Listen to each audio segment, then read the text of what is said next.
And it's quite a lengthy question, and I want to actually touch on the points that she's raised so we can assist her as comprehensively as possible. And Liesl says, we bought a property through Easy Sell for my mother in March 2021. We did not register the property, and she didn't do this because the seller renewed a lease agreement after the OTP was signed. And she said that the terms of the OTP were that they would have vacant occupation of the property before registration. Now, obviously, here we find out that a lease agreement was renewed. She says that the seller also did not disclose that there were tenants on the property, nor did the transferring attorneys make any efforts to rectify this. She says the lease agreement, purported lease agreement, expired at the end of October 2021 and was extended to December 2021. She says till date, no lease agreement could be produced, although she has requested it numerous times. She said recently she was allowed to actually go and inspect the property.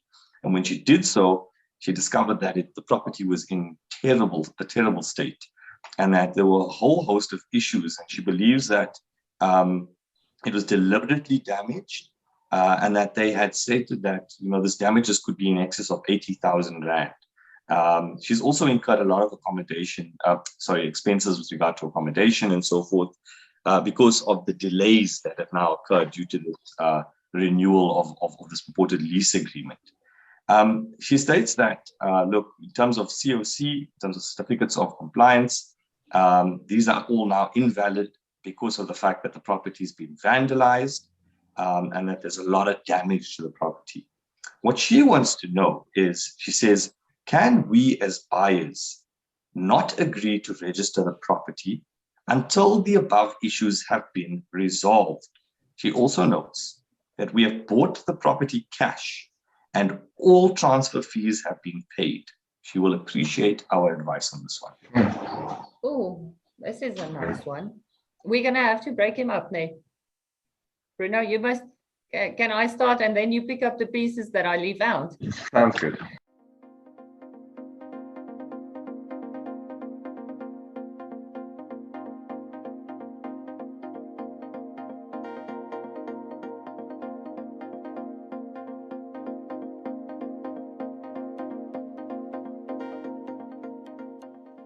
Okay, so the easy answer is, I think this is one of the questions where I think our viewer, we could have a very nice solution for this particular person. So the first starting point is, this is not one of those questions that I'm going to answer and end with saying, I'm so sorry, the law doesn't seem to favor you today. I think the law is going to favor you. Again, to Bruno's disclaimer, I'm saying all of this, not seeing the offer to purchase and not knowing the exact terms of the offer to purchase. But if the lease agreement was anyway extended only until December 2021, even the easy answer is, even if they then concluded a renewal after that, but after the signature of the offer to purchase, which guaranteed vacant occupation prior to registration, that lease agreement can be voided based on the Nemo plus Juris rule. If you already gave the right of occupation to one party, you can't also go and give it to another party. You can't give away more rights than what you possess. And once you gave away rights, you can't give the same thing away again to another person. And then the prior extempore rule applies, meaning if the OTP was signed prior to the renewal agreement, the OTP will take precedent to that, which is obviously not usually the case based on the principle of huur gaat verkoop. But in this case, two things. The fact that they're not producing the lease agreement is beautiful because it means there's a verbal agreement. The last agreement we saw was the one that was extended until December 2021, meaning we're now running on a month-to-month basis. The seller must now give those tenants a month's notice of cancellation of that verbal agreement. They must attend to giving you vacant occupation. What you can do, and I think the more practical answer here would be to place the seller on terms in terms of the offer to purchase. I believe that the seller is in breach by delaying the process to not give vacant occupation prior to registration. But now you're going to have to check the terms of that offer to purchase with a very, very fine eye. And I might actually suggest getting into contact with SSLR or Bruno Simao attorneys let's just have a look for you to make sure we are actually doing the right thing, and let us then, one of us then rather do that letter of demand for you, placing the seller on terms, because this is one of those not DIY law things that I would suggest. If I understand the facts correctly, I think it would be easy enough to place the seller on terms, demand that he gives vacant occupation within the allowed time. Once there is vacant occupation, and he now gave new COCs and everything, because that COC by now probably expired, or at least an updated confirmation that the COC is in fact still valid, then we can proceed to transfer. But because he's on terms, if you then cancel, you're not going to lose any money. In fact, you're going to have a damages claim against the seller. Bruno, am I overly excited and eager about this answer? No, you're absolutely, I think you're absolutely on point. It's just, it's always been such a difficult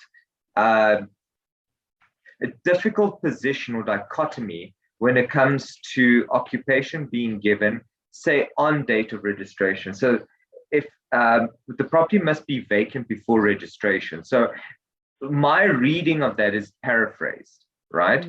But the purchaser reads it in a certain way. But we know that most of these sale agreements say on the date of registration, you'll receive vacant occupation. So I've had this argument countless times where one person's view is, until that date, I can do with it as I please, right? I'm not referring now to the condition of the property. I'm referring to occupation of the property. I can do with it as I please. On that date, I will give you vacant occupation, no worries at all. And we had this very same case where my client was the seller.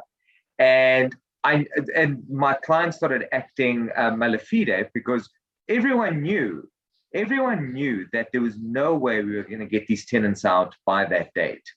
But he kept saying, well, you don't know that. So as far as we're concerned, go ahead with transfer. I'm not in breach until we know for certain I won't be able to get the tenants out. So we go with it and take transfer, and then on the day of registration, oh, well, yeah, guess what? I wasn't able to get the tenants out.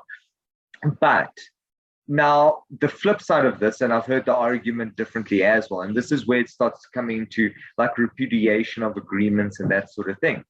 The reality is, if the situation exists where occupation is not possible by the date of registration, whenever that might be, if it's not possible, that's a completely different story. So hypothetically, if transfer is supposed to take place within a reasonable period of time, let's say the next 2 to 3 months, but there's a lease agreement that goes until the end of the year, there's no way that the property is going to be vacant by the time that registration takes place. So as Selma mentioned, this is something that's not DIY, because we're going to need to sit down and look at the facts and ask, how long has the tenant been there for? This verbal agreement, is there a time frame, or is it a month-to-month verbal agreement? When is occupation actually due? Is there a real threat that occupation won't be given? How are we going to deal with this? Because the transferring attorneys tend to push back quite a lot when it comes to this reciprocal duty. Like, I don't have to stop transfer because of this. Because it's not material enough. Take transfer. This is an issue that can be dealt with through damages or whatever the case is. So we need to come up with a strategy to push back on that and avoid transfer from taking place based on that. And then obviously the question also starts touching on damage to the property. And that's probably actually one of the easier approaches if you want to get out of this deal, is to look at the damage to the property and say, well, now the item isn't in the same condition as it was when I had bought it. You're responsible for this. So I'm actually and that's material enough to say, well, the whole thing's broke. I'm demanding that everything get done now, because it wasn't a question of on transfer. The reality is it needs to get done before anyone even speaks of the word transfer. So you could go argue on the condition basis and first you'd need to force them to remedy this and actually fix it. But if they fail to do so, that could give you room to cancel and get out of this. So that's also an idea. So you have multiple angles to approach this with, but it's not DIY. There's a lot of pieces to this puzzle.